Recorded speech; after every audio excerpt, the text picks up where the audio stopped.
Morning students, today now we are going to talk about this lesson, the judiciary, Needhi Learning objectives to trace the evaluation of judicial system, to understand the hierarchical structure of Indian judiciary, to explain the jurisdictions of Supreme Court, High Court and subordinate courts, to understand the need for the independent judiciary, to know the differences between civil law and criminal law. இதுதான் இந்த லெசனில் பார்க்க போகிறோம். The judicial system of a country needs to be efficient in order to ensure the proper justice to all. India has a single, unified and integrated judicial system. Judiciary plays an important role as a organ of the government. It administers justice, settle disputes, interprets laws, protect fundamental rights and act as guardian of the constitution. ஒரு நாட்டின் நீதி அமைப்பு அப்படின்னு சொல்லும்போது அனைவருக்கும் ஒரே மாதிரியான நீதி கிடைப்பதை உறுதி செய்து கொள்வது அவசியம். அப்போ இந்தியா அப்படின்னு சொல்லும்போது ஒன்றிணைந்த மற்றும் ஒருங்கிணைந்த நீதித்துறை அமைப்பை கொண்டுள்ளது. அரசாங்கத்தின் மிக ஒரு அங்கமாக நீதித்துறை முக்கிய பங்கு வகிக்கிறது. இந்த நீதியை நிர்வகித்தல், தகராறுகளை தீர்த்து வைக்கிறது, சட்டங்களுக்கு விளக்கம் அளிப்பது, அடிப்படை உரிமைகளை பாதுகாத்தல் மற்றும் அரசியல் அமைப்பு அப்படின்னு சொல்லும்போது சட்டத்தின் பாதுகாவலன் அப்படின்னு சொல்லி சொல்கிறாங்க. அப்போ லா அப்படின்னு சொல்லும்போது it is a system of rules imposed through a government of or institution to govern people. சட்டம் அப்படின்னு சொல்லும்போது ஒரு இது மக்களை ஆள்வதற்கும் ஒரு அரசாங்கத்தாலோ அல்லது நிறுவனத்தாலோ விதிக்கப்படும் விதிகளின் அமைப்பு அப்படின்னு சொல்கிறாங்க. ஜுடிஷியரி அப்படின்னா in law the judiciary of judicial system in the system of court which administer justice in the name of states. அப்போ சட்டப்படி ஒரு நாட்டின் பெயரால் நீதியை வழங்கக்கூடிய நீதிமன்றங்களின் அமைப்பு தான் நீதித்துறை அப்படின்னு சொல்கிறாங்க. Evaluation of Indian judiciary during ancient period. பண்டைய காலத்தில் நீதித்துறை எப்படி இருந்துச்சு அப்படின்னா, during ancient times the concept of justice was linked with religion. The king was regarded as a fountain head of justice. Most of the king court depends justice according to dharma, a set of conventional laws. Dharmic laws govern not only the individual but also the society. பண்டைய காலத்தில் நீதி அப்படின்ற ஒரு கருத்து சமயத்தோடு தொடர்புடையதாக இருந்தது. அரசர் நீதியினுடைய மூல ஆதாரமாக விளங்கினார். பெரும்பாலான அரசர்களுள் தர்மத்தின் அடிப்படையில் நீதி வழங்கினாங்க. இது மரபார்ந்த சட்ட தொகுப்புகளாக இருந்தது. அப்போ தர்மத்தின் சட்டங்கள் அப்படின்னு சொல்லும்போது தனி மனிதனை மட்டுமல்லாது சமூகத்தையும் என்ன செய்யப்பட்டது, நிர்வகித்தது அப்படின்னு சொல்கிறாங்க. The republics of ganas had their own system of law. அப்போ கணங்கள் அப்படின்னு சொல்லும்போது குடியரசு தங்களுக்கென்ற ஒரு சட்ட அமைப்பினை வைத்திருந்ததுன்னு சொல்கிறாங்க. இதில் குலிக்கா அப்படின்ற ஒரு நீதிமன்றத்தை குலிக்கா, அது மாதிரி we find existence to Kulika court among the bajjis.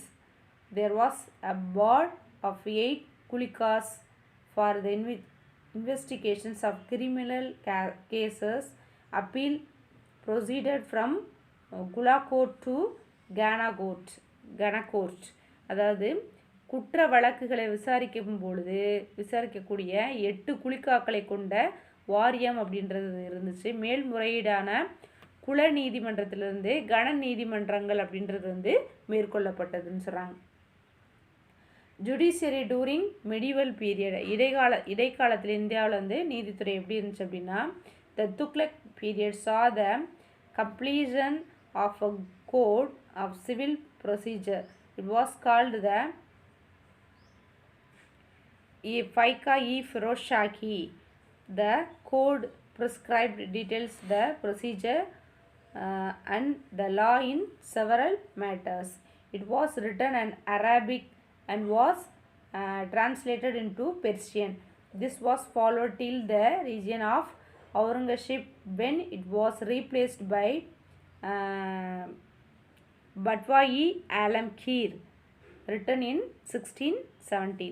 Tughlaq ஆட்சி காலத்தில் வந்து இந்த உரிமையியல் நடைமுறை சட்டங்கள் வந்து தொகுக்கப்பட்டது இருந்துச்சு.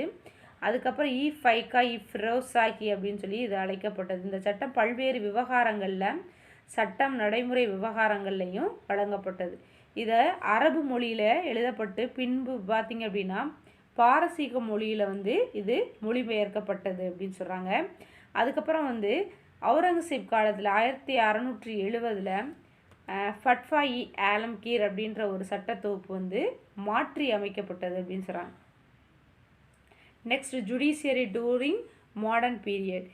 அதாவது நவீன இந்தியா நீதித்துறை அப்படின்னு சொல்லும்போது the Indian judiciary system and law we have today was formed by the British during the colonial rule in the country. The beginning of Indian codified common law and traced back in 1727 under the Charter of 1726.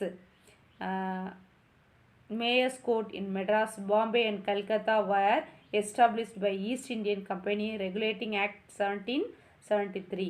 ஒழுங்குமுறை சட்டம் 1773 கொண்டு வரும் பொழுது அதற்கு முன்பாக 1727 ஆண்டில் பொது சட்டம் அப்படின்றது வந்து கொண்டு வரப்பட்டது. உச்சநீதிமன்றம் அமைப்பதற்கு வந்து இந்த ஒழுங்குமுறை சட்டம் அப்படின்றது வந்து வழிவகுக்கப்பட்டது அப்படின்னு சொல்லி சொல்கிறாங்க. A Supreme Court was established for the first time of Fort William in Calcutta. Sri Elijah Impey was appointed as the Chief Justice of Court 1801 and 1824 Supreme Courts were established in Madras and Bombay. The Supreme Courts functioned until 1862 when they were replaced the High Court of all three places. அப்போ நீதித்துறை அப்படின்னு சொல்லும்போது நவீன காலத்தில் ஆங்கில கிழக்கிந்திய கம்பெனியால் வந்து மெட்ராஸ், பம்பாய், கல்கத்தா 3 இடங்களில் வந்து மேயர் நீதிமன்றங்கள் காலத்தில் வந்து அமைக்கப்பட்டது. இது வந்து உச்ச நீதிமன்றம் அமைப்பதற்கு இந்த ஒழுங்குமுறை சட்டம் 1773 ஒழுங்குமுறை சட்டம் வந்து வழிவகுக்கப்பட்டது. அதன் விளைவாக உச்ச நீதிமன்றம் முதலாக கல்கத்தாவில் உள்ள வில்லியம் கோட்டையில் வந்து நிறுவப்பட்டது. சர் எலிசா இம்பே அப்படின்றவங்க தான் வந்து அந்த நீதிமன்றத்தினுடைய முதல் தலைமை நீதிபதியாக இருந்தாங்க. அதுலேயும் பார்த்திங்கன்னா பெண் நீதிபதி 1801 1824 பார்த்திங்கன்னா மெட்ராஸ், பம்பாய் ஆகிய 2 இடங்களில் உச்ச நீதிமன்றம் வந்து நிறுவப்பட்டது. அப்போ இந்த 3 இடங்கள்லையும் அதாவது சென்னை, பம்பாய், கல்கத்தா இந்த 3 இடங்கள்லையும் 1862 ஆண்டு உயர் நீதிமன்றங்கள் அப்படின்றது வந்து உச்ச நீதிமன்றங்களாக செயல்பட ஆரம்பித்தது. வாரன் ஹேஸ்டிங் எஸ்டாப்ளிஷ்ட் த மெவ்யூசல் அதாவது குடிமையியல் நீதிமன்றம் அப்படின்றது வந்து சிவில் டிஸ்பியூட்ஸ் அண்ட்